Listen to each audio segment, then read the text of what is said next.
बुडामल jewellers Palampur, भरोसा उम्र भर का। आज जो कर्मचारी हैं जो अपनी मांगों को लेकर के आए थे, और विशेष तौर से उनकी मांग ये है कि 2003 से पहले जो ओपीएस थी उसको बहाल किया जाए।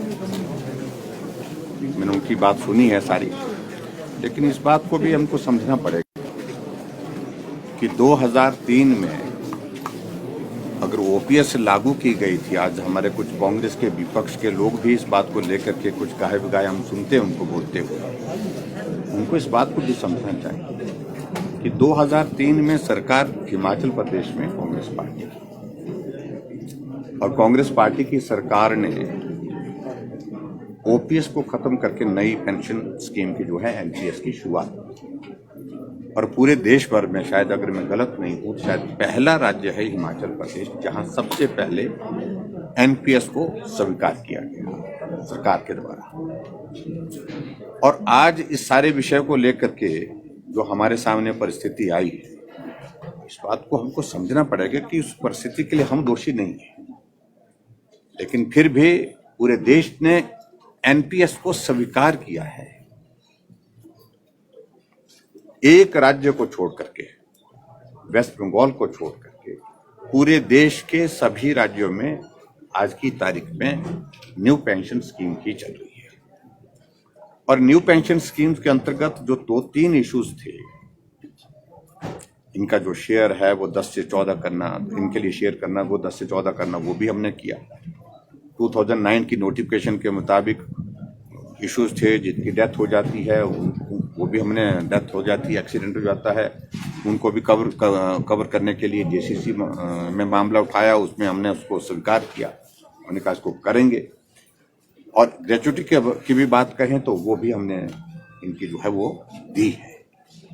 3 चीजें हमने की है, लेकिन उसके बावजूद अब बात आगे बढ़ते बढ़ते जो सारी चीजें करते हैं, अब बात ये आ रही है कि प्रमुख रूप से मांग आ रही है कि अब ओपीएस के लिए बात कह रहे हैं। आज हमने इनकी बात कही कि इसमें सारी कैलकुलेशंस हमको करनी पड़ेगी।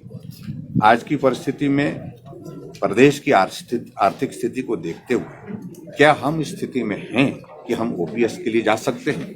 ऐसी चीजों को लेकर के एकदम जल्दी में निर्णय करना संभव नहीं, तो इसलिए थोड़ा हमको इस बात को कैलकुलेट करने दीजिए, सोचने दीजिए, विचार करने दीजिए, और उसके बाद ही हम आगे बढ़ेंगे। इसलिए हमने आज एक ही बात कही है कि हम एक कमेटी कॉन्स्टिट्यूट करेंगे, और वो कमेटी सबके पक्ष को, एनपीएस के उस पक्ष को भी सुनेगी, और उसके साथ साथ में अपना सरकार का पक्ष भी सुनेगी, सरकार में क्या स्थिति है, और उसके बाद फिर क्या चीजें की जा सकती हैं जो डूएबल होगी, उन सारी चीजों पर उसके बाद ही विचार करेंगे। उन लोगों को शर्म नहीं, मुझे शब्द कहना पड़ रहा है, उनको इस बात को समझना चाहिए कि 2013 तक जब भारतीय जनता पार्टी की सरकार 2012 तक अंत तक रही, 2013 तक वही रूल्स, आरएमपी रूल्स जो पुलिस के लिए, उसके मुताबिक तो किसी को दिक्कत नहीं। 2015 में कांग्रेस की गवर्नमेंट थी, और जो आज बड़े भारी हितैषी बने हैं पुलिस वालों की, उस वक्त रूल्स में चेंज, आरएमपी रूल्स में चेंज करने की, परिवर्तन करने की जो है वो जरूरत किसने महसूस की? कांग्रेस नहीं, कांग्रेस सत्ता में थी, और कांग्रेस के किए हुए आज कांग्रेस के ही लोग उन सारी चीजों को लेकर के बोल रहे हैं। दूसरी बात, आज तक पहले वो एक बात कहते रहे कि पुलिस वाले ये जो है ये कॉन्ट्रैक्ट पर किए हैं। जब हमने विधानसभा के अंदर इस बात को पूरे तथ्य के साथ कहा कि कॉन्ट्रैक्चुअल अपॉइंटमेंट पुलिस की नहीं होती है, रेगुलर अपॉइंटमेंट होती है। सिर्फ ये बात है कि ये कॉन्ट्रैक्ट जो है वो 8 से दूसरी कैटेगरी का जो है 5 हुआ, 5 से फिर 3 हुआ, 3 के बाद अब इसको नीचे 2 तक लाने की बात हुई। अभी हमने 2 करने के लिए बोला है। इसके कारण जो है 2015 के जो हमारे पुलिस में जो भर्ती हुए लोग हैं, जवान हैं, उनके साथ पूरी संवेदना है। उन्होंने उस वक्त कैलकुलेट नहीं किया था, उन्होंने कभी कल्पना नहीं की थी कि ऐसी भी स्थिति का सामना करना पड़ रहा है। उनके साथ उनके स्थिति ऐसी हो गई कि जो उनके साथ लगे हुए हैं वो उनसे बहुत आगे निकल रहे हैं, उनसे पीछे लगे हुए वो भी आगे निकल रहे हैं।